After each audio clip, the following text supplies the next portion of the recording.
Hello bachcho, let's see this question. So the question says a rope of length L and mass M is hanging from a rigid support. The tension in the rope at a distance x from the rigid support is what?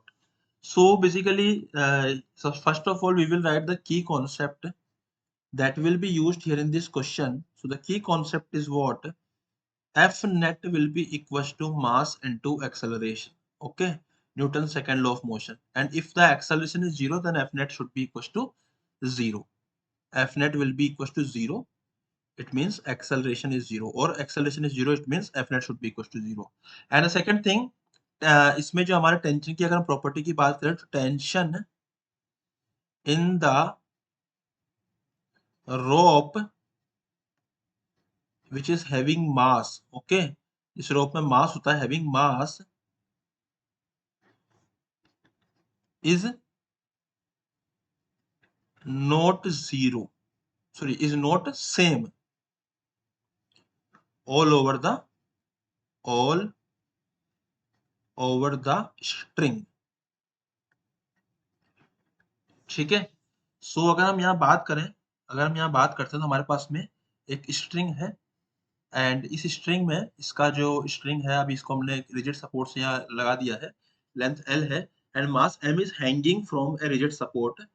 The tension in the rope at a distance X from the rigid support. So यहाँ से मुझे x distance पर tension निकालनी है. सो इसका total mass अगर m है तो मैं कहूंगा कि lambda is the mass per unit length. Okay, and जो x डिस्टेंस में हमारा मास आएगा उसको मैं स्मॉल m बोल देता हूँ. तो स्मॉल m की जो वैल्यू आएगी वो आएगी लैम्डा इनटू x. तो इसकी वैल्यू आएगी m by L into x. ठीक है. So the tension the rope at a distance of x from the rigid support. यहाँ पे हमको रिजिड सपोर्ट से x लेना है तो इसको x डैश मान लेता हूँ.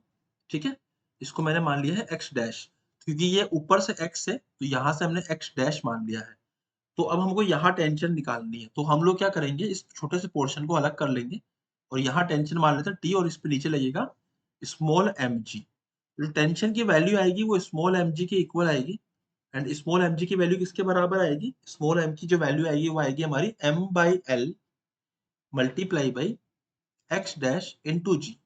एंड यहाँ पे हम एक्स डैश को क्या बोल सकते हैं, x dash is total, x dash की जो वैल्यू आएगी वो टोटल एल में से एक्स को माइनस कर देंगे. So when we will put this value, so it will become mg L minus x divided by L.